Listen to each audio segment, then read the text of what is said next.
Oh my god, it's the best skill ever. He told me it's only good if you're willing to play the game. That's what he said to me. Yeah. What spell buffs? There's just going to be some horrible fails going on there. So, welcome to another episode of the PoE Report, a podcast about all things Path of Exile 1 and 2, from myself, Dreamcore, and my co-host, Palstron. And we're just kicking off a new set of episodes for this podcast because we have PoE 3.29 coming up. Curse of the Allflame looks pretty good. It's just a few days away. Pow, dude, how you doing? Yeah, good. We have 4 episodes lined up. 1 before League start as always, and then 3 after. League's looking like a banger, and today we got the one and only Titecula here to talk a little bit about it before the patch drops. What's up, man? Hello. Not much. I'm really looking forward to this patch. It's going to be a lot of fun. There you go. Awesome. Yeah, thanks for joining us. Yeah, thanks for having me. You know, I want to jump straight into, because we've got the legendary speedrunner on the podcast, I want to jump straight into some stuff to do with leveling in this patch, okay? Because there are some really big changes coming, but there's one change in particular that I think is one of the biggest changes that Path of Exile 1 has had for a very long time. It's definitely the biggest change in this patch, in my opinion, which is the socket color change, of course. So the way that's going to work now is you can place your gems in any colored socket and, you know, you can just use your gems, but you get a bonus for actually matching up the colors. So, you know, red in red gets you 10% quality. This means that you don't have to, like, look for your specific colors or whatever on the vendor anymore. It's going to have implications in a lot of areas in the game, and I wanted to get your take on it, Taito, because, you know, you have a lot of experience speedrunning. How is this going to impact just the character progression aspect, especially in the early levels? So it's actually kind of interesting because there's a lot of different angles to look at it here. For the average player, it's a huge improvement. You've had multiple times where it's like, oh, the guide that I'm following says I need a 3 red, 1 green, and I just can't get that because I got a 4 red. Okay, I got 3 red, 1 blue. Okay, now I got 4 red. Now I got 3 red, 1 blue again. And, like, there are a lot of frustrating times during speedrunning where this happens as well. I'd say that speedrunners probably run into it, like, less on average because we think about, like, this kind of base type is pure strength. It's going to have more red sockets. I'm going to chrome that. A newer player won't know that, so it's amazing for the new players. It's a huge improvement for the average player, right? I think a lot of people are coming over from PoE2. They don't really suffer from, like, socket pressure. They don't know what that is. They don't know that, like, you know, oh, well, I can't replace my body armor because I don't have the links. I think it's a really good compromise. I actually don't like the socket system as much in PoE2. I think it's a little janky, but I do like how it works in PoE1. I think it takes away a little bit of the skill expression. I think that being compensated by, like, oh, I'm using Sunder. It's in this red socket that I got. I get 10% quality. Cool. I think that more than makes up for it. I don't think anybody's really terribly upset. I think some people might say, like, oh, it, like, ruins the traditional aspects of the game, but I think it makes the game better. And so what it will do is it will improve the consistency of speedruns. No longer will we have, like, oh, I'm stuck on a 2 link because I can't get my right colors. You're pretty much always going to find 3 links of, like, other weird bases. I think what it will lead to is you will click a lot more attribute nodes and you will spend a transmute buying an amulet. So, like, let's say you're playing a caster, you might buy a Jade amulet far more often, especially in speedrunning, because there's some evasion base in Act 2 that has a 3 link. I think that's what it'll do most.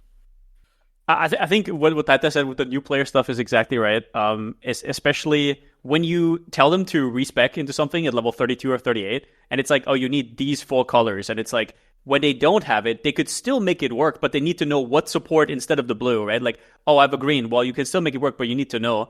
And if they don't get into the build immediately, now they have to keep playing the leveling build, but now they don't know how to keep going. Where do they put the points in and whatnot? So it's actually a big deal that way. For speedrunners, I can see how maybe some skill expression is gone, but honestly, like, just the fact that you guys just save so much time, no? Like, you don't have to redo runs. For example, in Act 5 or something, when you get your 5 link, you always get your 5 link. Now, you just get your 5 link. Now, sure, you could say, oh, maybe it's an int base or something, so I need a little bit of extra int, but you can account for that, right? Corrupted 6 link in the side area, you just have a 6 link now. Just the fact, how do you think that's going to do in terms of character power during campaign? Do you think the character power is going to be higher, especially? Do you think there's going to be something to consider now as well with, like, the quality changes?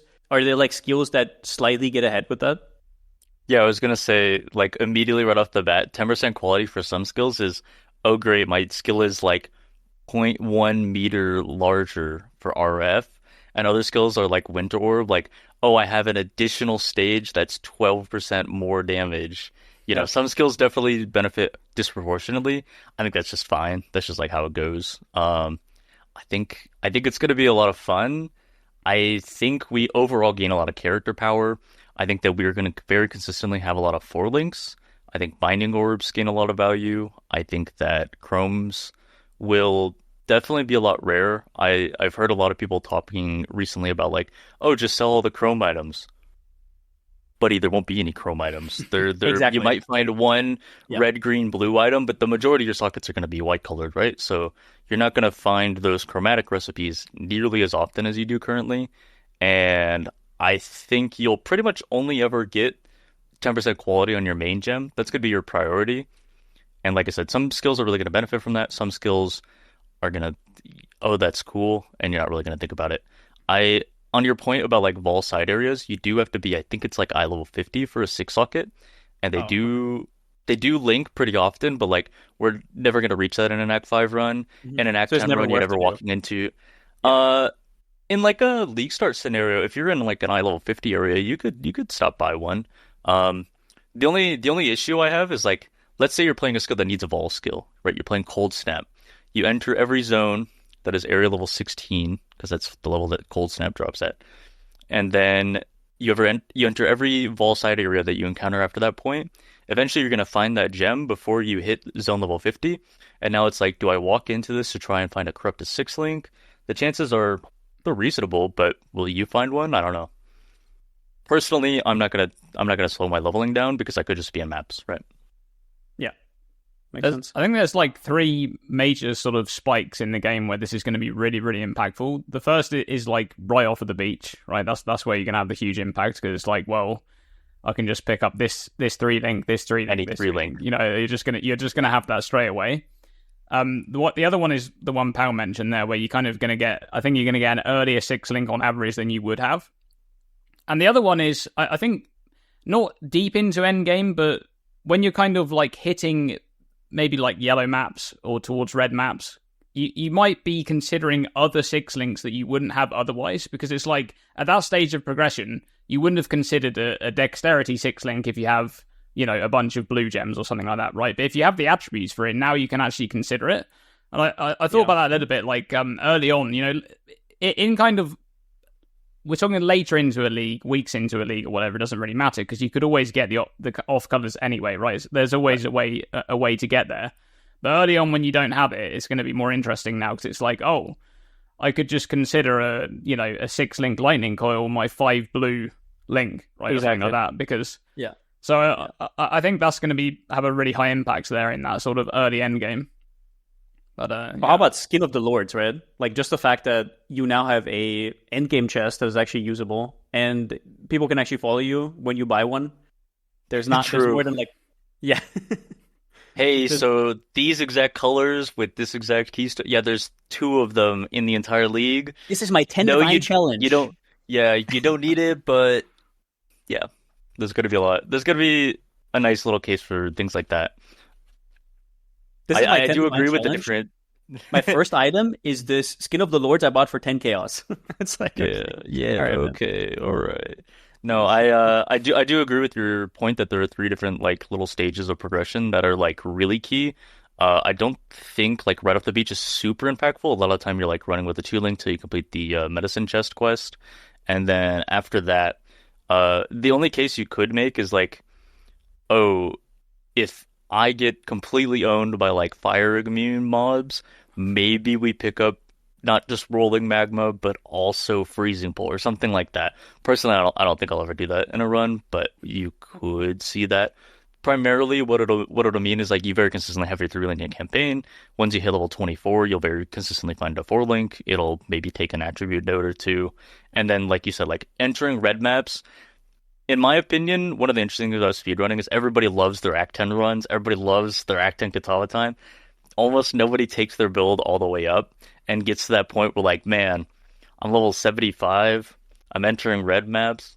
My character sucks, man. I got no damage. I got nothing. Like, how do I go from here? And yeah, I think the corrupted 6 links are gonna help. I think that even just like a random 5 link when you enter maps isn't always gonna match your attribute type. Like you said, like, oh, I've got this 5 link lightning coil. Like 5 blue does nothing for me, but now it does. So it's also interesting you say that about like rushing to red maps level 75 because the way a lot of people actually do the league start, right, is not 2-stone runs. It's more you actually complete all your maps because you want all the juice. And what happens to me often is I do Exarch like levels 86 and I get to red maps at 82 and all of a sudden you realize, oh, the game doesn't have to be that hard. And if I'm doing all these things anyways, why would I like struggle through? I'm not here to hit some arbitrary number and it's not even that efficient anyways. If I have to, like, would you rather go back at level 90 and then complete all the tier 1 maps? It's just as much of a waste of time, right? But so you might as well take that with you and get decent XP. That's what happens to me very often. Right?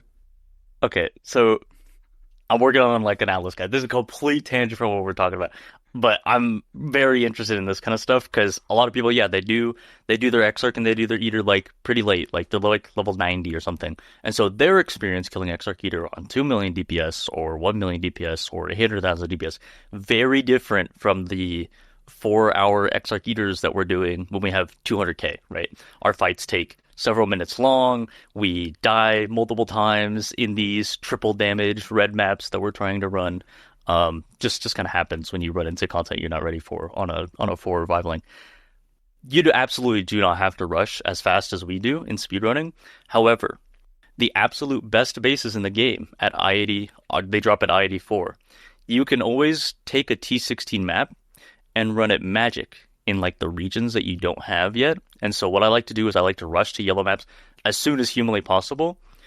A lot of people, if your build struggles in red maps, just stay in yellows. You can complete all of your tier 1 through 5s. You can complete all your tier 6 through 10s just by like, I'm going to run this map magic because it gives me completion and it's a T8 and it still gives me completion for this T2 that I haven't done. I'm in T12 maps. Does it hurt your sustain? Yes, it absolutely hurts your sustain. You will probably drop back down to T10s. That's fine. You're getting tons of XP. You're getting higher eye level bases. Sometimes you're getting like the eye level 80 bases, like the opal rings and stuff like that. I think they can drop lower level now, but yeah, the sooner that you can get to the I-84 bases, or even just like a T2 base is really good. Oftentimes when I'm struggling with defenses, it's because my body armor sucks. Like the body armor makes them filled in the majority of these 4-stone runs that I do. The second I get like either a I-84 base on like the best armor base or whatever, like Royal Plate, I think it is, or like the lower bases, like slightly lower than that, the run instantly gets better. Life instantly improves. But if I did my T2 maps and then before doing T3s, did all my T3 maps and then before doing T2s, if you go through the progression, you'll be a lot stronger by the time you get to the bosses.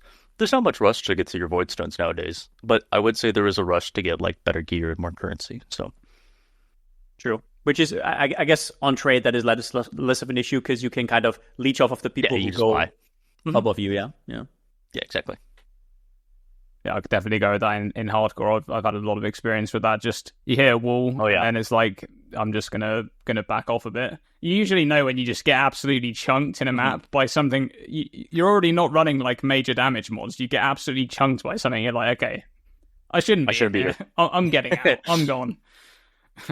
It's also crazy because everybody feels that fall. Like on every single build ever, it doesn't matter how good the build is, the fall off in red map every single time, and it's just like everybody forgets every league, and then we start this again, and everybody's used to Mage Blood builds, and then you come back down, and it's like, no, that's normal. That's red maps. It is what it is, man. Mm-hmm.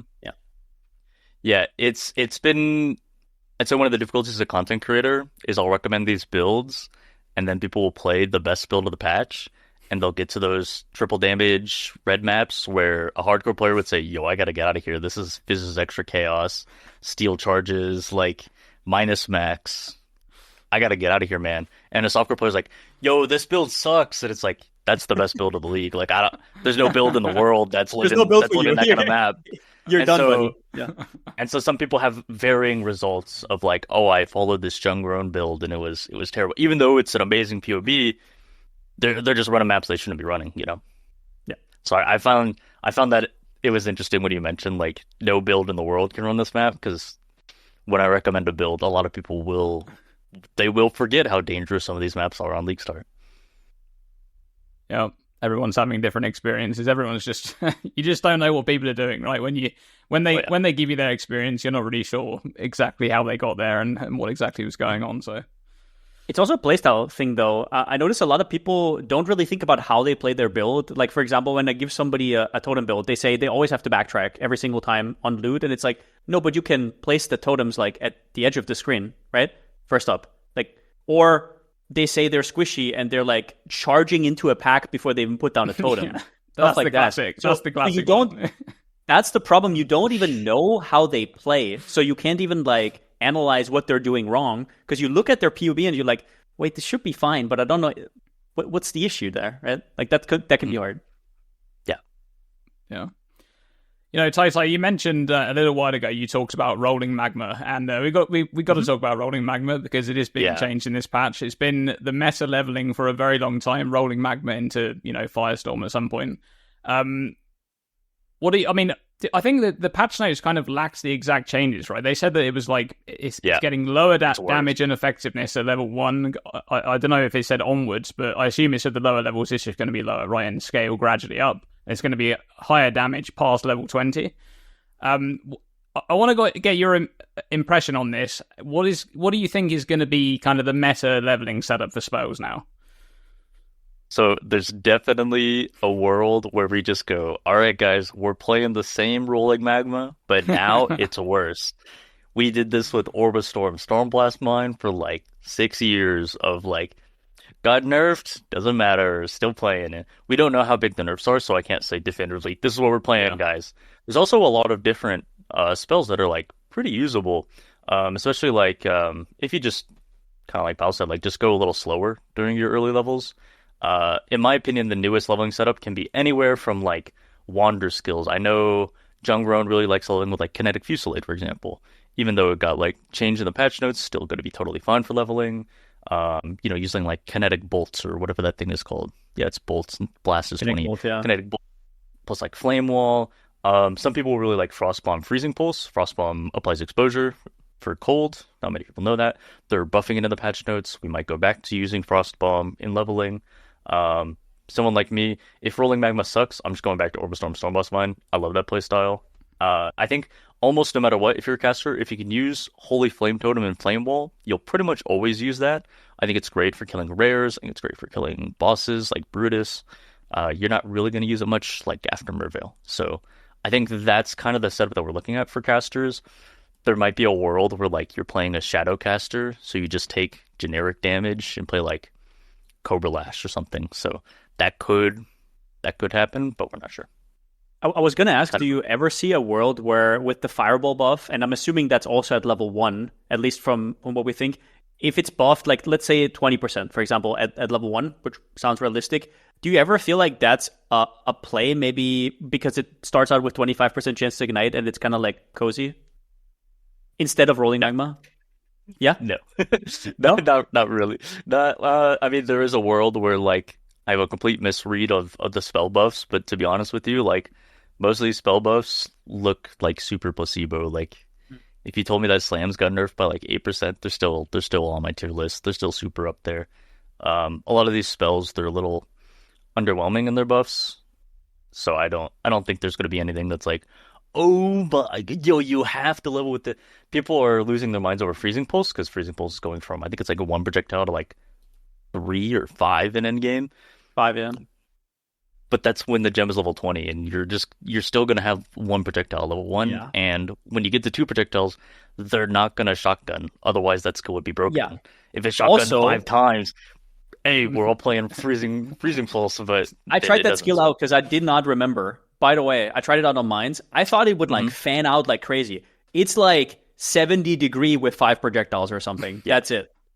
I was really shocked. So you need like Nemesis or something, or like Sabo Nemesis, right, to even think about that IMO. But yeah, I don't think there's going to be like a super huge like fireball build, but I would love to be proven wrong. Personally, I really like when things are like, ooh, the speedrunners didn't think of this tech, and then yeah.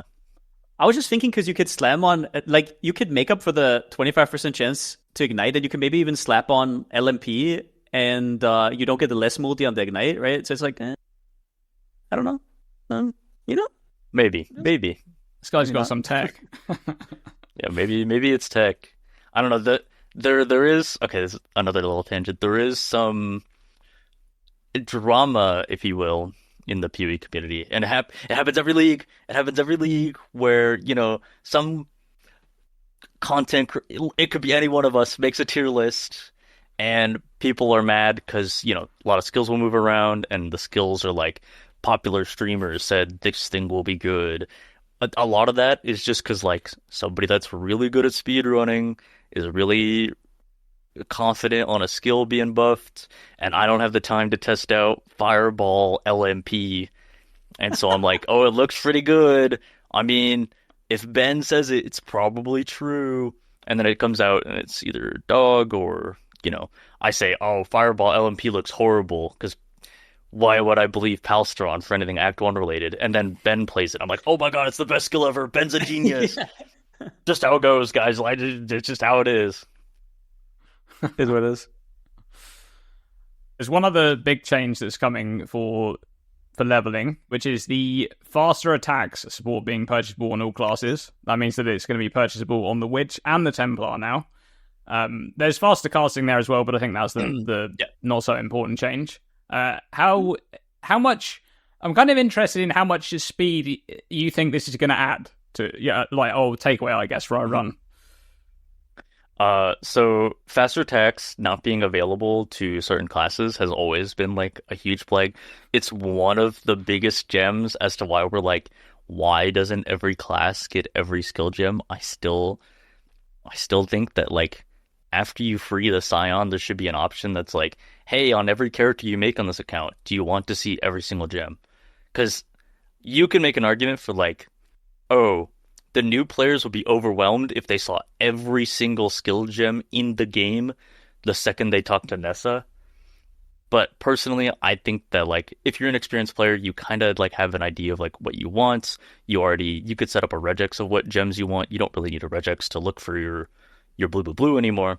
Faster attacks does matter a lot. It's one of the more impactful things. What's going to be interesting is like then it becomes other things, right? Then it's like, well, which classes get Blood Rage? Which doesn't get Blood Rage until you do Library or you do X6. And so it's like, well, is Witch still going to be competitive for Act 5 series? Probably not. We're probably not going to see a lot of these classes like, because it is like just the Witch and Templar. It's absolutely huge for those classes. It felt awful to be like super sluggish until you complete a Library on those classes. But it's pretty nice. I will say it is at least like a couple minutes. And so like in an Act 5 run, that is enough time to be like, oh, well, this class just isn't good enough for speedrunning Act 5 anymore because it doesn't have faster attacks. But as a league starter, it's just like, oh, hey, I get faster attacks now. So you will notice it if you get your little 3-link for your movement ability, whether that be Shield Charge or Leap Slam or Whirling Blades. And you don't need the red, green, green anymore, yeah? And on your movement skill, you probably get the quality as well, which makes it a little faster, right? So, yeah. Yeah, most likely. Yeah, that's amazing for like Shield Charge, for example. Not so good for Leap Slam, but I will say I feel like I don't really mind the quest rewards, but I feel like all gems should just be accessible to all classes at this point. Yeah, I agree.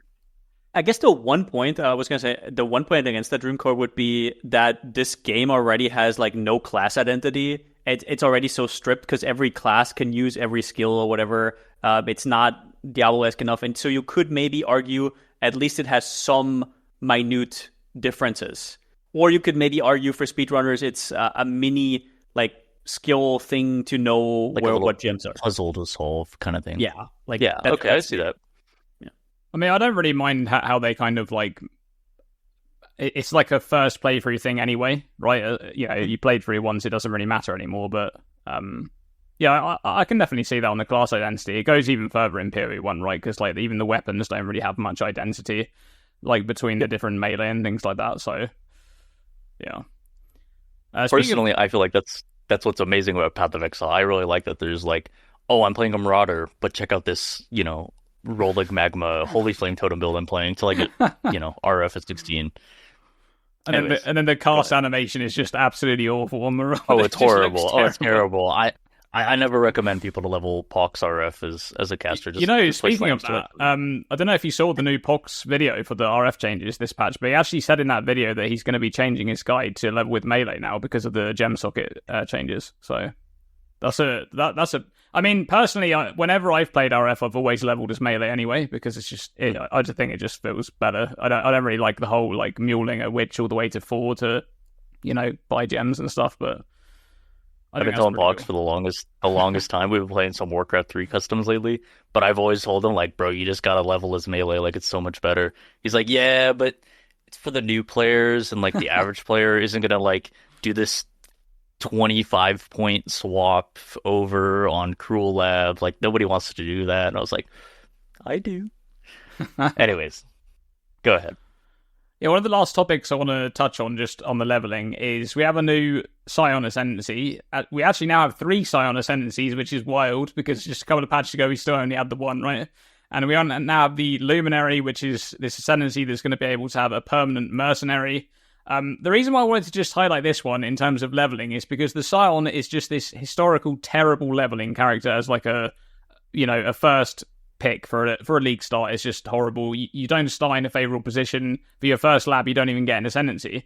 But the Luminary does actually. It's the only Scion Ascendancy that does actually get an Ascendancy as its first lab. You're able to actually get your permanent mercenary at that stage. So I just wanted to get your thoughts on kind of league starting a Scion, as opposed to other classes, because I think Captain Lance is going to be league starting the Luminary this patch. So, Tai, what are your thoughts on that? So I think that the majority of the mercs you get in campaign are probably gonna suck. I think you get like 4 or 5 of them. You're not gonna get the kinetic blast, like blows up several screens wander guy.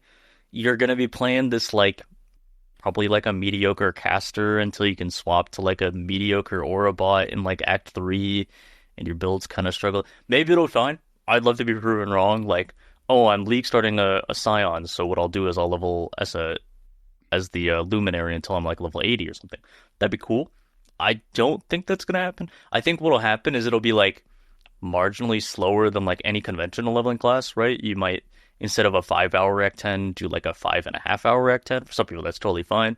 For me, I'd probably rather die than be 30 minutes slower, playing some like half-baked mercenary that doesn't blow up 9 screens. They're strong. They're going to be able to do the campaign, but you're kind of relying on this minion that you can't control, what gear they wear till you're level 50. You can't change like certain behaviors of theirs till later. I think it's probably going to end up being like, because I don't know if anybody else did this, but during Mercenaries League, I did play an Aura bot only build and did play like, okay, I kill Hillock, and then I only defeat mercenaries, and every like few levels I'll upgrade to a better mercenary, and it kind of sucked. I'm not gonna lie, it was pretty mediocre the whole way through. It was one of my least favorite runs. Never put it on YouTube because it was just suffering. I mean, some people enjoy that kind of stuff, but it was just mid. I think a lot of people forgot just like how bad the average mercenary was. Maybe they buffed them to the moon. I'd love to be proven wrong, and it's the new speedrunning meta as you level as slam Scion until you get to Act 3, and then the Act 5 meta is to pick up a merc and then he one-shots the whole game. Would love to see that happen. Right? Don't think it'll happen.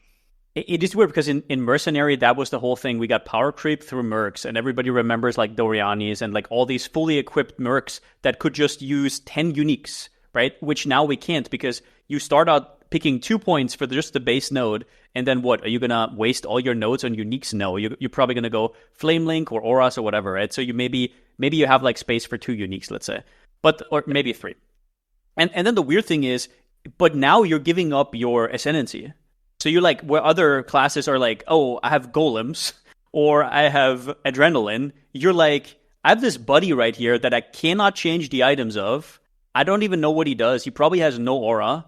And I mean, is that really going to be that strong? It's going to depend. I honestly wonder if they know about this Tai and they make a fixed merc before Doriani, where they just say we do a generic powerhouse, and it's always going to be the same merc. It's going to be like whoever.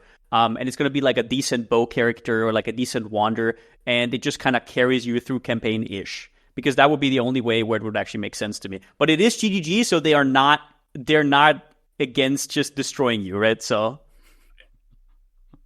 no, I totally agree. I think it's kind of up in the air. I think the people that are set on like, yeah, I miss my mercenary. I want to play a mercenary or a bot because I like Aurabot, but I don't have friends. Those people aren't going to be stopped anyways by like your leveling being a bit slower. I think that the people that hate mercenaries and they don't want anything to do with it probably aren't going to like care at all. So I think it is really hard for them to balance the mercenaries because back in Mercenary League, they actually, I mean, obviously the mercenaries had a huge impact on all the builds, right? But it's like everyone had access to a mercenary, so it kind of, you didn't really feel bad about someone else getting loads of power for their mercenary because you were kind of doing the same in a different way. And this is like, they made an entire ascendancy around it. I think it's really hard for them to get the balance correct where like the mercenary is actually kind of equivalent to, I guess, if you're like powering up your mercenary, you kind of want it to be somewhat equivalent to what a character would be like at that stage of progression. But I feel like some mercenaries are just going to be absolutely steamrolling and some of them are just going to be doing nothing. Or maybe it's the case that they do like insane damage sometimes, right? Maybe they just have this one skill in it. You know, it might be off cooldown for them, but they don't prioritize it. They're just using another skill that doesn't do very much damage. And there's just going to be clunky stuff like that, I think. So, yeah. Yeah, we could totally see like a merc that has an insane rain of arrows, except he loves casting Frenzy the entire campaign. And I did look into the Ascendancy because I couldn't remember if you could change the equipment. The first node of Luminary does allow you to change the equipment to like rares. If you have a rare that's insane on a merc, it would have just been insane on you, right? If you have a rain of arrows merc and you find a crazy bow, you could have just equipped the bow as a ranger and had Tailwind the whole time, like what Palstron said. Like, cool, I get this little guy that follows me around.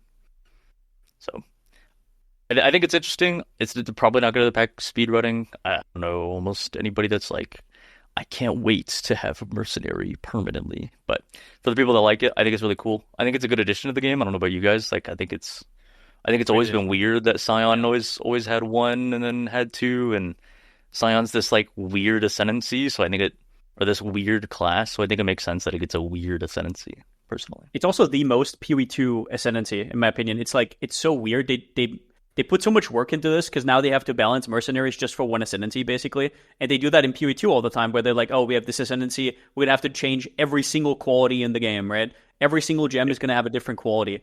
And I wonder if they're going to do more of that in the future, but definitely a cool idea. Like, it actually changes the way you play the game. It's not just stats, right? So that's cool. Right. But also, Scion is playing on a disadvantage to begin with. Let's just point that out as well. Like, where other people get like 71% increased damage or something, you're getting like, what, 50 less?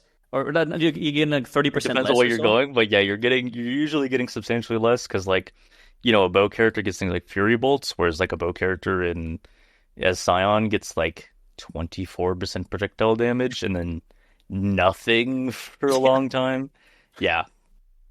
Yeah, you are just at a disadvantage. That's the problem with Scion leveling. People always ask me, like, the move speed, right? You get the 2 move speed nodes and then the 10% mastery. That's about it. Yeah, right? you also get some attack and cast speed. Harrier's a pretty good node. There's some life on kill. There's some charges on kill. But like, yeah, people always ask me, like, how do I level as a Scion? You're just playing a worse version of whatever ability you're following until you get to level 90, buddy. Like, that's just how it goes. That's how the Ascendancy is. That feeling around level 20 when you took all the good nodes around Scion and now you have to path like 10 dexterity nodes down and you're like, oh my god, I'm going to do no damage. 10-inch nodes to EO and you're like, this is awful. This sucks. I'll take those mana and region nodes. Thank you very much. Yeah. Yeah, one thing I will say about the Luminary, though, that I did think of, obviously they didn't add the body armor unique node, and that's because, well, we assume that they didn't really want to bother balancing Doyani's prototype, right, for the Mercenary, which was the big kind of outlier. But they added Vestigial Uniques, and if you can take that modifier on a Vestigial Unique and brick it to rare, they might have a problem. I'm just saying. That might actually be a thing in this patch. I didn't think about that. Will they keep their, like, if you have, like, as this modifier from a unique and then you double corrupt the item and it's like, oh man, it's rare. oh, actually, this is the most valuable chess piece that anybody could ever wear. It works with Stranglegrasp, right? So, yeah. Oh, yeah, that's true. The Vestigial Uniques are going to be so interesting overall. Like, there's going to be some crazy, like, mirror tier uniques in the game. They're just going to be insane. I don't think they do a single... I was going to say, I don't think they do a single thing for, like, speedrunning or, like, either Exarch run. Probably not even 4-star runs, but I think they're so cool for the end game. I think it's going to be, like, what dictates softcore trade is, oh, this streamer found, like, you can put this unique with that unique. I think it also helps with home cook uniques as well. You will probably have to struggle on some of the, like, this isn't made in a FUB gun guide. I just decided to put this stat onto this unique. Guess I got to do it 20 times. So while I think that aspect of it kind of sucks, like it's a lot more rare, like, you know, kind of the skin of the lords, like, problem that you were talking about, like, oh, these colors just don't exist. Now you can actually, like, go and do your own. I guess it's slightly different because you can actually make them, but you just have to know them that somebody wants them, right? Because you don't make them accidentally. You have to very particularly put the first item in and then brick it into something, right? But if you, like, for example, on League Start, Legion used to be really good in the first 3 days. Okay. And you do emblems. What are you going to do now? Like, are you going to wait until all the creators put out their guides with their Vestigial Uniques? And then, because until then, are people just going to hold their emblems? Because you don't know what to put in there for now. Like, if you YOLO it, nobody's going to buy it. So it's kind of weird. No. It is. I didn't really think about that because it does. Yeah. You do see that every now and again where imbued supports were kind of like this. I don't know if you noticed, but I had a handful of people in my chat that were like following this guide from X content creator, from Tuna or Palsteron or this guy or that guy. They mention the imbued gems, but they don't put it in the guide because, like, don't know what the... We haven't even played, you know, Mirage, so we don't know how accessible these imbued gems are. We don't know if we're going to be able to get ours. We don't even know, you know, we don't know anything. So we're not going to input imbued gems. That would be ridiculous for a league starter to have a 7-link. And so similarly, I don't think there's going to be many people that are like, yeah, you want to put Combs Har with an extra 300 life on this body armor on your apostate with your Grey Wind, and it's like, I don't think people are going to be doing that. So I think it will be an interesting scenario where people are like, I don't know what to do with these. I don't know. I think there'll be like a hunt where people are going to buy up emblems all of a sudden when people get into like this mid game. Everybody's FUBGun's got a specific broken interaction where like it applies a curse that it shouldn't because it's from, you know, a different unique, and then boom, all of a sudden, bye. I guess we also don't know because Andrew did say that some of the items only have, or most of the items only have one mod that you can carry over. He did actually say that. Yeah. And they're very specific. So people say it's probably the standout mod but we also don't know how much, right? We saw Cloak of Flame has 20% Fizz thickness. Chaos has 250 life, right? So how far is that going to get scaled down? Yeah. I mean, I'm sure the thought that everybody had, the first frame of you can put a mod into another unique was Mage Blood steals affixes for 60 seconds after killing a rare Headhunter. Yeah. And then they were like, by the way, it doesn't work with jewelry. All right. Whoops. Yeah. There's still going to be some crazy interactions there. All right, let's move on to the kind of big I say big. The balance shake-up in this patch, which is kind of like based around spells. Self-cast spells in particular is the thing that they're targeting here. And I'm kind of interested to hear what you guys think about the spell changes overall. There is a long list of spell changes. Some of them I think are still missing from the patch notes at the time of this recording, which is the dot ones. We actually don't know if they're going to get in there or not. But there's a lot of changes.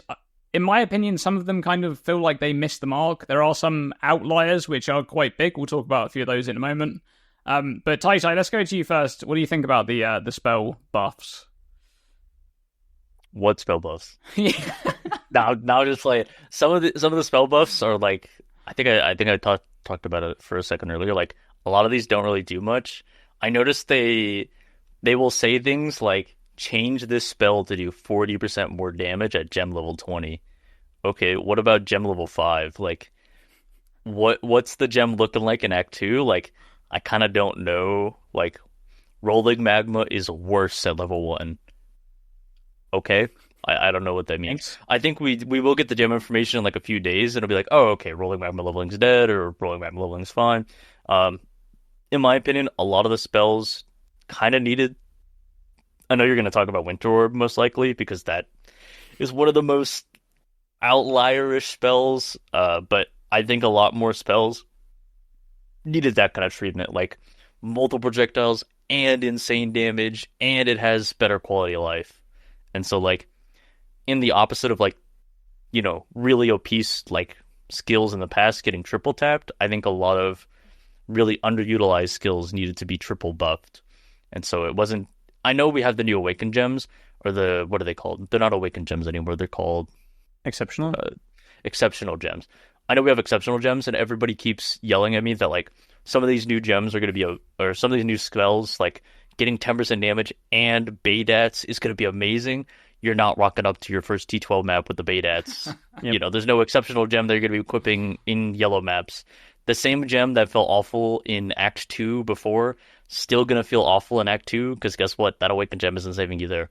So, personally, I'm curious to see how good the Awakened Gems are, but I think they just kind of perpetuate the problem of, like, well, once you have your Pagan Wand with +2 gems, T1 cast speed, and everything good on your build, caster spells, like, usually feel pretty fine. Like, there's a lot of spells that are like, oh, that's pretty acceptable.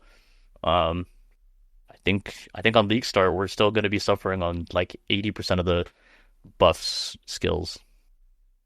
I'm really disappointed that, I agree, and I'm also really disappointed that Baydats is an exceptional gem. I would have loved if, for example, let's say Baydats exist and all these exceptional, how they called rituals? No, pacts that they exist is cool. But why is there not a normal version for a normal gem, for example? If you want people to press War Cries and get into it, then sure, War Cries for spells, right? But my issue with the spell changes is pretty simple. We've had the melee patch, right? And I remember back then thinking, wow, GGG gets it, right? Because the worst buff in Melee League was like 60% more damage. And the best buff was like 140% more damage. And everybody was like, whoa. And guess what? 90% of the melee skills still weren't played, right? But they knew the assignment. And this time around, there's buffs for something like Arc, which is unplayable. Or, I mean, I shouldn't say unplayable, but it's not meta. It's not very strong. And they gave it 14% more damage and 25% more mana cost. It's like, what do you think happens with that 25% more mana cost? Once I have to take the extra nodes, that 14% damage buff is gone, right? And you can go through the list and you will see that over and over and over and over. And I don't think it's going to change anything. In fact, with the mana cost efficiency changes that they put on top, I think that mana is going to be a huge problem. And guess what's going to happen? The only way to fix mana, right, in endgame is Archmage, which got nerfed, right? Both Archmage and Arcane Cloak. So guess what? If your skill was buffed, now you have to go Archmage. Now you're nerfed back down to what you were before. What's the second thing? You go Instack. You also get a ton of mana. Also nerfed. Jiquani's nerfed. You go Lifestack. Also super nerfed. Wrathpath nerfed. So it's all going to be very same-ish as before, other than some outliers. So for example, Winter Orb, as we already talked about. But the second one is a lot of these Fizz skills don't get enough recognition right now for getting 10 base crit, I think. Especially on an assassin, right, where you get Bifurcate now, and where you can leverage having over 100% crit chance.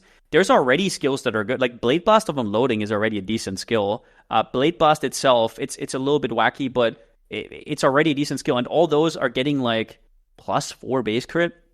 So I think it's going to be all right. But the takeaway for me is I really think they missed the mark with those pacts being hidden behind exceptional gems. Because now nobody knows. Like, I think, looking at the power level of some of those, I think you could literally hard cast Fireball and do well, right? Mm-hmm. But I don't know when I'm getting that, because when is the problem in the game? The problem is always only day 1, day 2. Afterwards, you're cruising. And you can adjust to how strong your character is, like your content to how strong your character is. But if that Baydats is like 20 divines, the game is completely different than if it is 1 divine, right?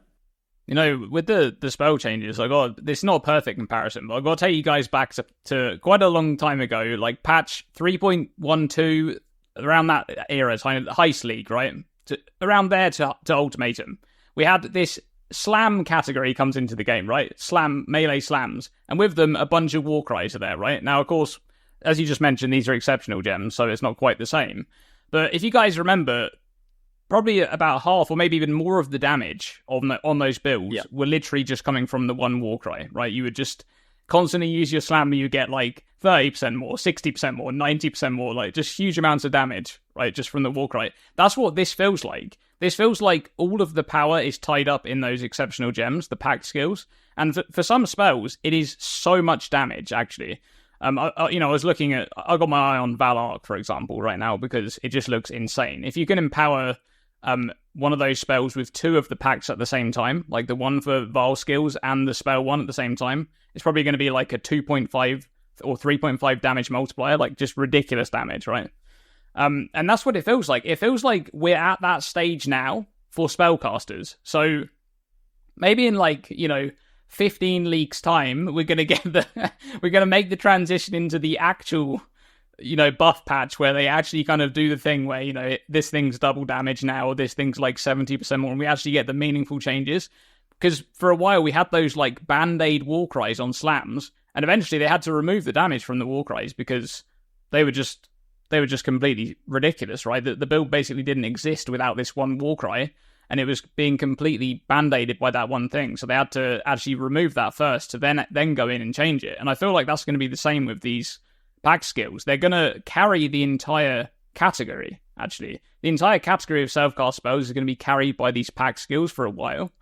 And I don't know, they're probably going to nerf the pacts, but underneath that buff, the spells are just not good enough. And there's just these buffs were not enough. So yeah, but think about it further, right? Like you're talking about something that you have to press every 4 seconds or so. Now, on a softcore, how much people are willing to give up on their build to not press an extra button, right? Like they're willing to give up everything. They're willing to pay mirrors. They're willing to play shitty skills over maybe more powerful skills. Nobody presses Enduring Cry, right? It's like, and you're telling me this, like everybody will just want to, because by the way, at least as far as I know, they cannot be automated. At least that's what they said. So if that's the case, it's going to be awkward. But I might also be wrong, and maybe there's some weird support gem that they put in the game that they didn't talk about. Who knows? But yeah, I don't know. It's weird.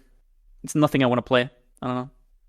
I agree. I think one of the biggest things that happened with the like Slams League was that the two-handers, every two-handed base in the game also gained damage.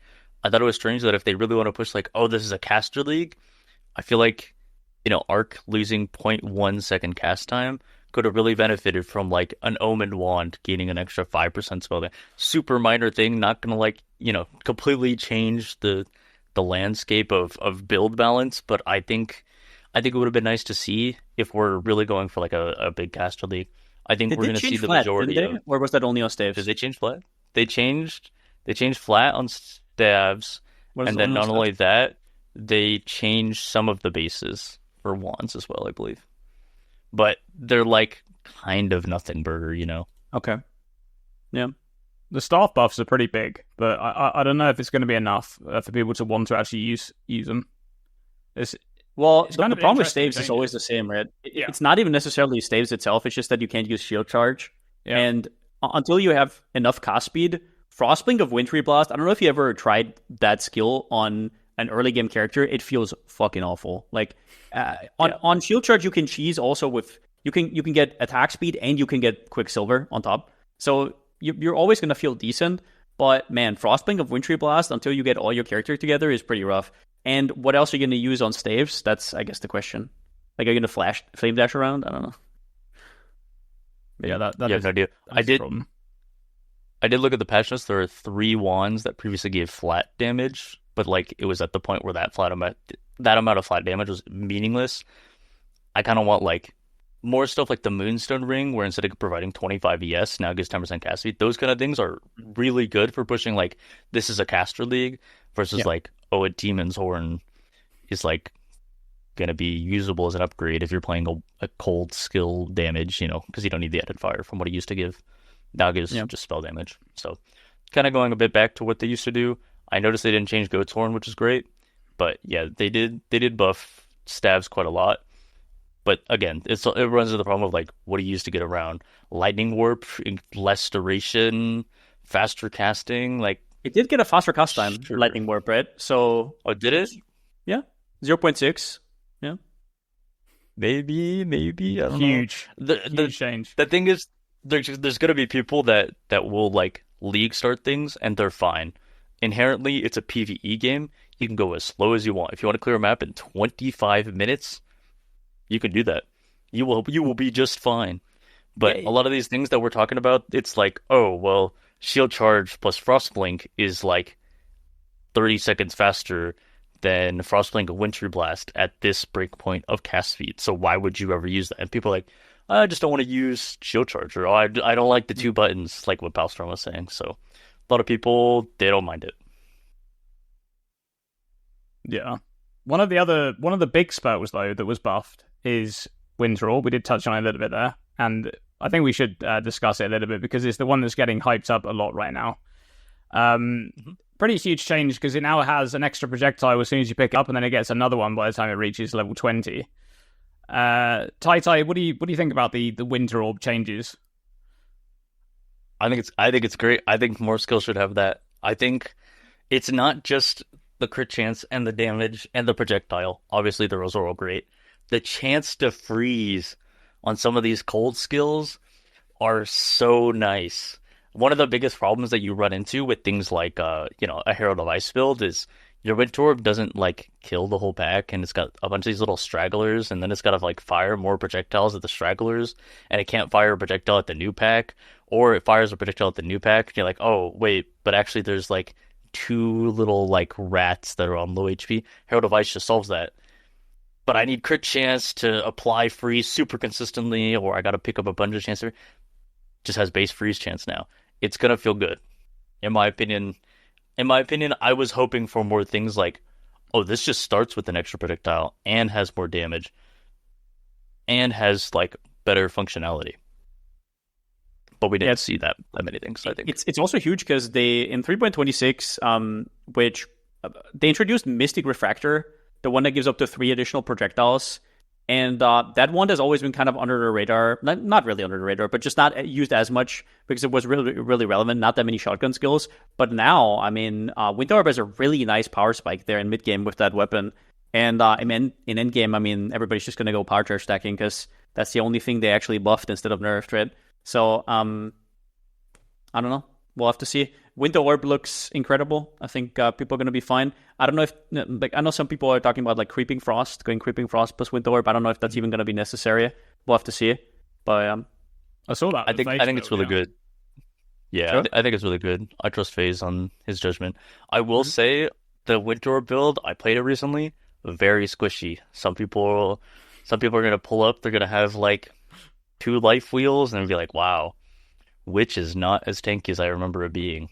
But the chance to freeze will definitely help out with the defensive layer, because you can't POB like, oh, the mob's probably frozen. So it will be one of those skills that's like, damn, that's great for softcore when you don't mind dying every now and again. But yeah, on League Start, you're going to be a lot squishier. I think some people are going to run into problems of single target. I think it's maybe not the, oh my god, it's the best skill ever. It might be a little overhyped, but I think people are really hyped because this is the kind of change that we wanted to see from, oh, it's a caster league. Like, yes, we have exciting skills to play. And now it's like, we have a few exciting skills to play and war cries for caster spells. Yeah, I feel like people are also misremembering Winter Orb from like back in the day, because when Winter Orb was at its peak, it was Legacy Explodey on chest, right? And they didn't introduce the thing where you have to stand still to get your full time, like your full cast speed, right? Because right now you get 80% more cast frequency if you stand still, and that's not what you want to do with Winter Orb, because the old playstyle was, well, it's like PV. You channel and then you just run. But that's not going to play. Like, you're going to be a self-caster for probably the first 2 days or so. So I agree the Creeping Frost could come in really nice there. But because otherwise, yeah, you're going to be a self-cast skill for a while. But yeah, I think free skills are kind of no-brainers. Whereas I always have this with mine builds. I'm testing mine builds right now, and I'm like, dude, maybe Fireball mines or maybe Soul Rend of Reaping mines. And then I'm like, this doesn't have freeze. I can't play this because mobs are just jumping at me while I'm throwing out the mines and stuff. And then I play a cold skill, and all of a sudden it's like, well, it doesn't matter. Everything's frozen. Kind of like back in the day with Hexblast, right? So, I think the freeze is going to carry regardless. I think people are going to be fine. Speaking of Legacy Winter Orb, I found a video a while back of Sir Gog where he's talking about like the synthesis flashback race from 7 years ago, which was like 2019, and it's a little event, and it was like you got like the Bane Soul Rend bills like 4% play rate, 9% play rate. You got like Vortex 5%, Herald of Agony is like 5%, and then Winter Orb was like a third of every player on PoE Ninja. Like it was so good. We used it in speed running. We used it as regular league starts. If you could put Winter Orb on your build, you could. I think I played like a Winter Orb Berserker, and this is like well before like the slams changes. So it was like I have Carnage, Heart, and that's the only Ascendancy node I have really. It was it was a different time. And so I think maybe the skill's being overhyped because we remember just how broken that was several years ago. But I think it's just like, oh hey, this looks really good. I kind of like completely glossed over your talk about fizz spells earlier, Palsteron. I think that the base crit changes are insane. I think that on day one, though, the fizz spells are not going to reap the benefit until you start to get like your day two gear. As soon as you start getting some currency rolling, you're really going to get rolling. You're going to get Bifurcate on Assassin, or you're going to reach 100% crit on like Elementalist. You're going to be feeling great. I think that like when you're doing progression though, I think like BV or EK are still gonna be pretty lackluster. I would have liked to see like it gains 10% crit and this maybe a small amount of that. It's the same thing for me. It's like you said early on. It's I just want to pick up. I don't think it's too much to ask. Especially they're making the game a little bit easier for new players, right? They're putting in the tooltips. They're changing the colors. But what about, I don't know, a new player thinking they are bold enough to pick up a fireball and deal damage, right? Like, is that too much to ask? I think it's fine. And they could even scale it down into endgame if they think that's going to be power creep. But like you said, they could definitely do that. What do you think the chances are that Winter Orb is the most played skill in this league? 100%. 100%. Pretty high. I don't, even if it's not the best skill, a lot of people gravitate towards like the new thing. And so when the new thing is really good, a lot of people like to play the new thing that's really good. I think Winter Orb will have a really high play rate. I think the Winter Orb Cabal is maybe pushing the agenda a little too hard, but I do think that it's going to be pretty nice. I don't think it's going to be like, oh, that's awful. I think if they have a good plan before, like pre-power charge, like I see some POBs running around with like day 2 gear and they have like their power charge gear ready. I think people are going to be surprised how expensive Ralakesh is going to be, for example. I remember back when Slayer got reworked and how expensive those endurance charge Ralakesh were on day 1. And I'm like, whew. That was not even close to as extreme as it's going to be this league, because power charge stacking is also the best end game caster. It's not just like a transitionary thing like it used to be. It's going to be, everybody's going to want it. So yeah, those Romiras. Yeah. Oh yeah, I mean, that's crazy. Yeah, that's going to be crazy. The corrupted implicits change is pretty crazy overall. I think it's actually going to be really interesting to see. I think it's going to create more kind of fun crafting moments. It's definitely going to create some streamer clips for sure, right? With people just like landing the perfect corruption. Because we had a lot of that, especially, uniques has always been a thing. But I think now you're going to see people like corrupting really, really good crafted gear. And it's going to be like, there's just going to be some horrible fails going on there. So I love it because people are going to have non-mirrored gear on now, like in game, and that's the more the better. Yeah. So you guys think that the synthesis implicits being removed is like overall a good thing for the health of the game, or? Personally, yes. Yeah. I don't see any downside. Yeah. I've always been of the opinion that the mirror is a bit of a weird item, just generally speaking, as a currency item. I think it's. I don't know. I don't think the game needs it, and I guess it's just one of those like staple things that the game's always had. But I don't think it's really something that the game has ever actually needed. And yeah, I think anything that kind of pushes that way a little bit more is fine. So it's just cool, right? It's just hype. Everybody has their own gear. It's not like, oh, this one power charge ring with spell damage per power charge. Oh, I've seen that one before. It's like, no, now everybody has their like non-perfect gear. That's like, yeah. Kind of how I did like how they moved a lot of those synthesis implicits to just the Vaal outcome, and now it's not like, all right, well, time to fork over a mirror and like 100 divines for the mirror fee, so I can get my explodey wand. Now it's like, this is my explodey wand. It's You gotta have the garbage, balls. it's garbage, but I threw a Vaal Orb on my But it's 20 mine. Divine wall. Yeah, and it's mine. And the biggest thing is, like, for the end game, for the mid game builds, is you can now actually pick up a trash +1 power charge ring. That was not a thing. Like, it just wasn't, right? It's like, oh, it starts at 50 to 100 divines, and then I guess you just don't really craft it, but that was your entry. Now, I mean, especially the uniques have to be all reevaluated, because almost all unique rings with what's the ring called again? Chaos Sign +2 endurance charges, and that's a pretty common ring. I mean, that's insane. That's absolutely insane, right? So everything all the uniques will have to be reevaluated, because all the tier 4, all the tier 5 uniques that you can buy hundreds of and just corrupt exactly what you want will have to be reevaluated for mid game, and there's going to be some absolutely insane mid game setups now. So yeah. Yeah, I think it's gonna be really cool. I think, unironically, it will be profitable to just buy up like well-rolled uniques for a little cheaper than the well-rolled uniques would normally sell for, and then slam a Vaal Orb. And if you hit big, multiple divines, and if you don't, then you still sell the pretty decent well-rolled unique. I think that's probably going to be one of the best currency making methods, although people don't like playing Hideout Simulator. Personally, I'll be looking for specific uniques, like, all right, time to Vaal Orb 300 of these, because I really want +2 charges. All right, one other topic I wanted to discuss is the Ascendancy changes. Just briefly, do you guys think any of the Ascendancy changes are going to kind of pull? Because this is a few Ascendancies that I would say are particularly underplayed, especially, the Assassin rework didn't really land, I think, quite as much as they wanted it to. But there are some changes here. We've got the change to Occultist with the new channeling node. There's the Inquisitor's node there to gain crit from your weapon, and also the Assassin, where you actually roll crit chance twice, almost like Lucky, and then if you actually land both of those, you're going to get double your crit multi. Bifurcate him. Yeah. What do you guys? We'll begin with Tai. Do you think any of these changes are like really impactful in terms of like what classes are going to be played, or do you think it's just kind of something that's not quite as, it's going to be a bit more niche? I think Assassin will see a lot more play rate. Assassin's kind of been like pretty decent Ascendancy, especially if you're playing like Poison. You had like Beanos, like you don't need to go Pathfinder, so you just go Assassin. Makes more sense in a lot of cases. Some of these are pretty underwhelming. I think the Occultists losing all of their charges for their channeling skill, if they don't channel for 5 seconds straight, is pretty bad.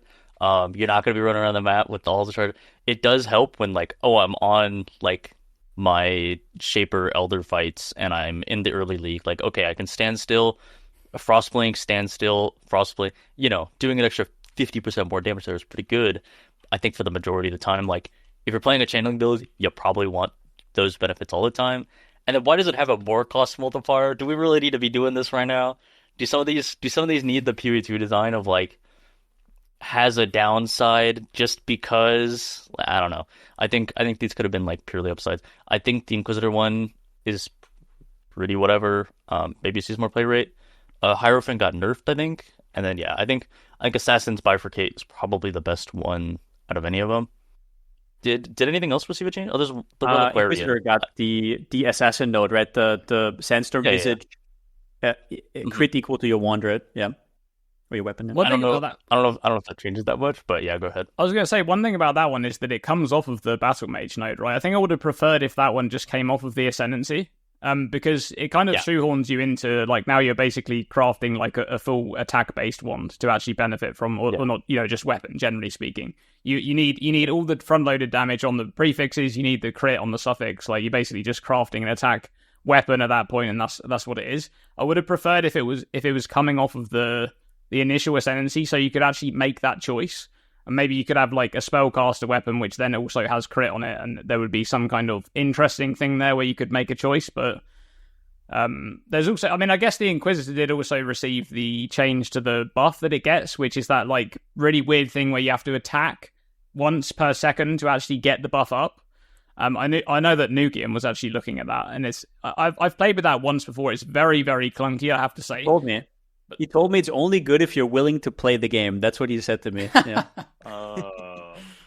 Yeah, that's an interesting one. And the thing that annoys me about that is that the buff that you get from it is not affected by like buff expiry rate modifiers. Otherwise, it would actually be okay, I think, because it'd be like you could probably just get Ringgraph with the warp. It'd last like 7 seconds, and then you wouldn't be under as much pressure to actually build the charges up, within that window. But it is definitely going to be better with the 5-second duration. But yeah.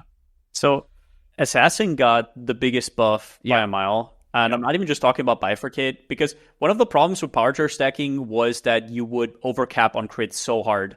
And sure, in endgame, some people would use the amulet that gave you less crit. But let's be honest, you don't beat a Simplex amulet. So at some point, you're still left with all that, or sorry, focused enemy or whatever. So you're still left with all that over crit. So this is a really good outlet for that. But on top of that, Death Marked is absolutely insane for attack builds. You're getting Assassin's Mark like you used to do, right? Which is worth a little bit. But now you're getting, let's say you have 8 power charges. You're getting 24 instant leech. 24. And that's not just life. That's energy shield. That's mana. It's insane. It's just general instant leech. And you're getting 80% mark effect. So yeah, for a cast on crit build, where you can take Bifurcate, which by the way is only less spell crit. It's not less attack crit. Only less spell crit. It is completely bonkers. I mean, this combo, is even the node before, which is usually dog shit, right? Like the +1 power charge node is usually a cost. It's really bad. But on custom crit, you're so starved for main links that it's going to be hard to get power charges usually. So that node isn't even bad. So you have a powerhouse 6-point pact here, and then you can either take a Bloodline or you can take Elusive as the last point. You have crazy Forbidden Flesh, Forbidden Flame with trigger bots or the CDR from Sabo. That archetype, they did remove Awaken Cast on Crit, but that archetype we're going to see this patch. 100%. The channel node on Occultist is utter dog shit. I already know this is going to feel so bad to play, and people are going to tick it in PoB for 50% more damage, and they're going to unspec out of it. The only good thing is that Occultist is so strong, it doesn't matter. You can just click another node, so you're fine. But the Inquisitor, Battle Mage is kind of outdated, right? But it's the Forbidden Flame, Forbidden Flesh is going to cost like 200 divines. So, yeah. That's all I got.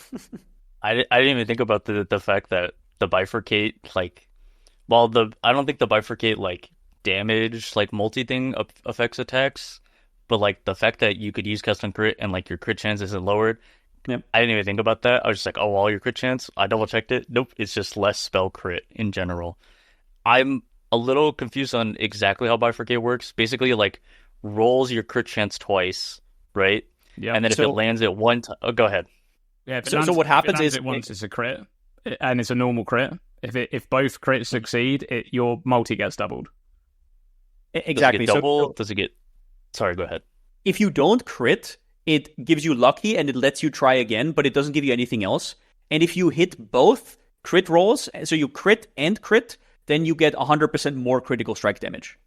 So basically, it's really good if you're already crit capped, but you can also use it, for example, on a build that has like 75% crit or whatever, to get a little bit lucky and sometimes the Bifurcate. There's also a Reddit thread about it. I can send it to you with like the math and stuff. But for example, at 100 crit, I think it comes out to 78% more damage from what I remember. That's pretty nice.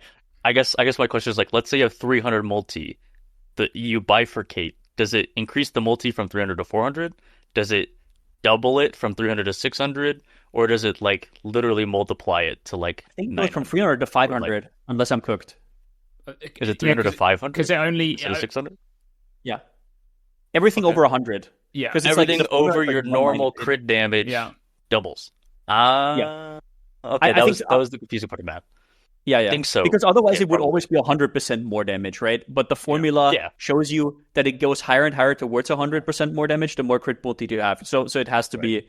Yeah, I think that's how it works. But it's really good, man. And if you can click that and the Assassin's Mark node, and on custom crit, you can get you get the instant leech on both the attack and the spell, and it's so broken. This is going to be so broken. Like, yeah. I think what's also about that Assassin Deathmark node is that it's per max power charge. Normally these things are like, you have to be at your maximum amount to get some small benefit, or like you get a small amount of leech per power charge and you're not fully ramped through the map. Slayer doesn't necessarily have like a scale by like Endurance Frenzy, but most of the time when you're playing a Slayer, you're going to take the Endurance Charge node, and then like you'll really notice when you don't have your max charges. So if you ever run like a steel charges map, you are just half an Ascendancy half the time as a Slayer. You are super squishy. You're less, I guess, quick. Like you don't attack as fast. If you ever run a steel charge map as an assassin, you're not like, oh my god, where's my leech? I don't have leech anymore. You just always get that insane instant leech. The instant leech is crazy on that node. That's the thing that really stood out to me. I was like, that is insane. Because especially after they've already been nerfing the instant leech in PoE1. That's a... The mastery, like 5% is like nothing. Yeah. Assassin is a lot better now. It's a big change. That should have been the rework initially, right? But yeah, that's some big changes. All right, so I want to begin closing this podcast out with some topics on... So ExileCon's coming up at the end of this year, and they've announced that there's going to be some races there. We've got a race for PoE2 and for PoE1. And considering we got the racer, the legendary racer himself on the podcast, I've got to ask him the question here. So, first of all, are you going to be competing or trying to compete in those races? Yeah, I'll be trying to win my little ticket to ExileCon. That sounds like a great deal to me. In 2023, I was like, look, I just want to qualify, and once I qualify, I got my free trip, man. Like we're good to go.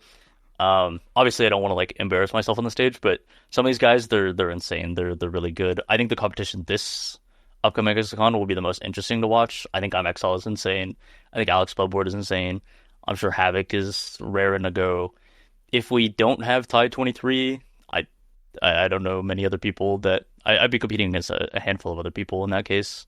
But I think 2 slots are definitely locked in, unless something horrible goes wrong, or Exile qualifies in PoE2, and now there's an extra slot for PoE1. I will. Sorry, I'm completely like tangenting here, but I think it's a little weird how like there's these PoE2 qualifiers and PoE1 qualifiers. So like, what happens if you qualify for both? Do you play both games? Do you play in one and then the other one doesn't? Did they say anything about? I assume you can qualify for both and compete in both. I mean, that would be as a I'm gonna player. assume you could. That would as a player. If there's a player that is actually good enough to qualify for both races, considering how different the games are, that is insane. Like that is just. They also pay for one less ticket, so it's a win-win for them as well. Yeah, exactly. True. Yeah, I don't think they're gonna. Or maybe they get the ticket. Maybe they get the ticket and they can give it to like their friend or something. Because +1. Yeah. I mean, if you're that good at the game, you probably deserve the second ticket, man. Let's be honest. Yeah. So no, I will be playing in these races upcoming in September. So that's when the qualifiers are. Yeah.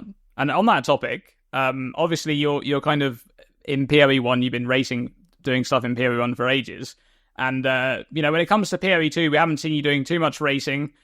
What is it with PoE2 that for you to actually find it interesting, for you to want to compete in PoE2, what changes would they need to make? In PoE2, it's all about the feeling. It's the speed. The layouts are long, but you're also slow. The movement skills feel clunky and weird to use, and like everything about the game feels like it's a lot slower pace. I think it's great that there's a separate game for people that kind of miss like the Diablo 2, like before you have Enigma, you're like running around and you're pressing your little stamina potion. I personally don't understand why a character that completes the Tidal Island and gets a Quicksilver Flask at level 4 is just immediately faster than any character for the first 5 hours of a PoE2 run. I know there are speedrunning tech in PoE2 and they go incredibly fast and they do it in an hour and a half, and like, I'm going to be honest, like the game just isn't that interesting to me personally. I feel like it doesn't play as well as PoE1. I just feel like the campaign in general is just way more boring. Just because of the slower pace of it all. I don't think they need to like, because of Tight Killer they sped up the campaign by 80%. They don't need to do anything like that. They don't need to change anything, man. It's just not my cup of tea. So I personally don't think like, I think they need to speed up everything. I don't think they have to. It's just not my cup of tea. They're different games, right? You wouldn't go and take like a retail World of Warcraft player and say Classic would be great if you had M+ in the dungeons, and then like, they're just different games, man. They're, one of them, you do Scarlet Monastery, and maybe that doesn't need a Mythic Plus dungeon. Although I think it did one season. Anyways, that's my 2 cents. That's my 2 cents. I gotta say, it feels a little too slow and boring. I was really surprised to see Exile practicing for PoE2 just the other day. I saw him streaming it. I mean, I haven't seen him really play that much PoE2 in the past, so that was kind of interesting. I don't know whether he's looking to, as we said earlier, maybe he's just looking to compete in both races. Maybe that's something that he's been doing on the side and he's practicing PoE2. I don't know. But I'm thinking you, as a racer in RPGs, you don't have that many opportunities, right? So a lot of people will just take every opportunity they can get to like compete, because like it's a PvE game, so usually those opportunities don't come along as often.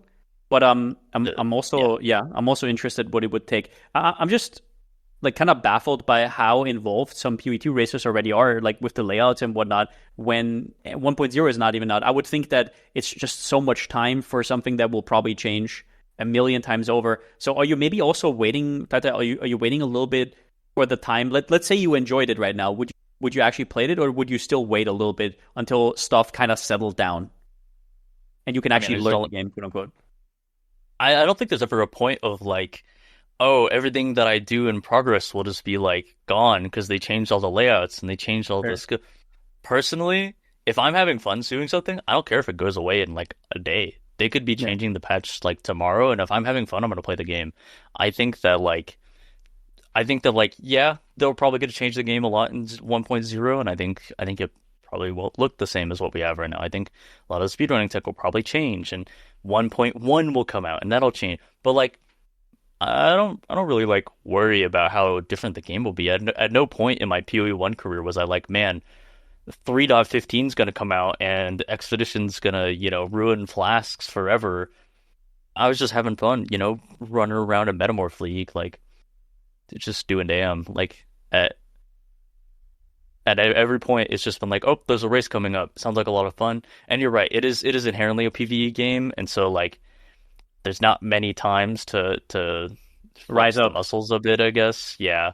And there's not much reason to, like, get good.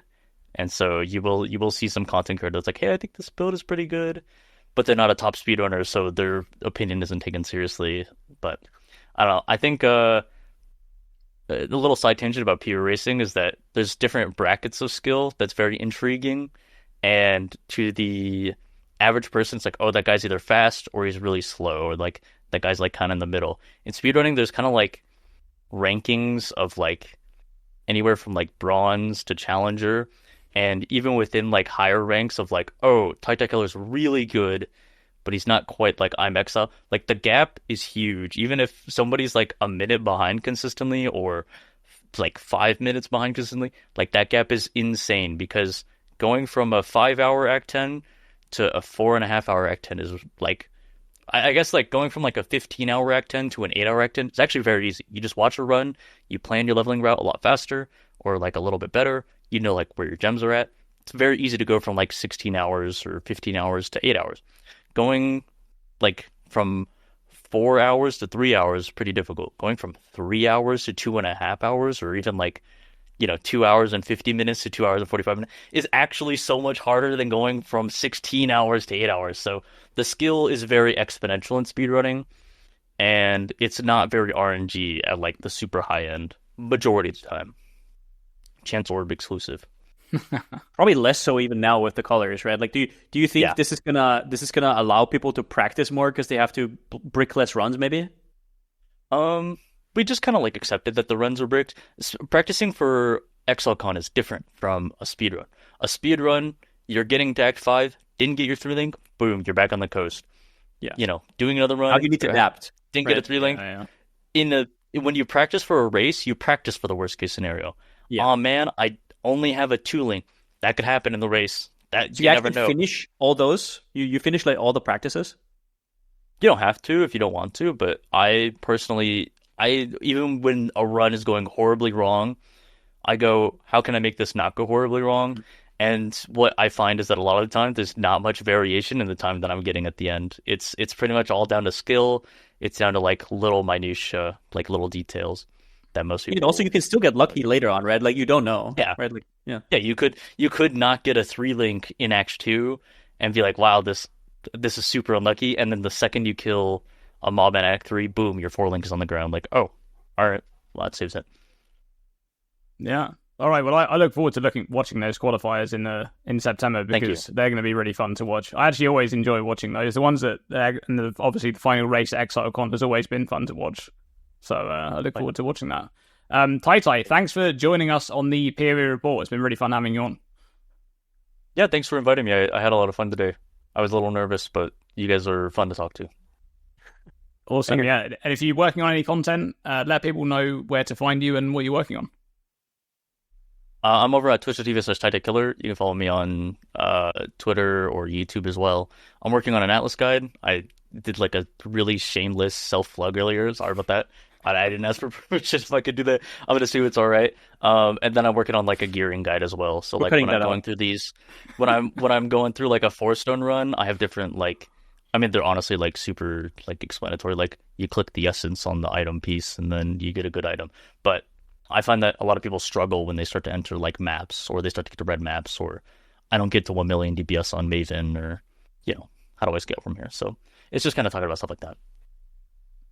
Awesome. Yeah. So thanks for joining us. That's going to be it for this episode of the PoE Report. And that's it. We're signing out.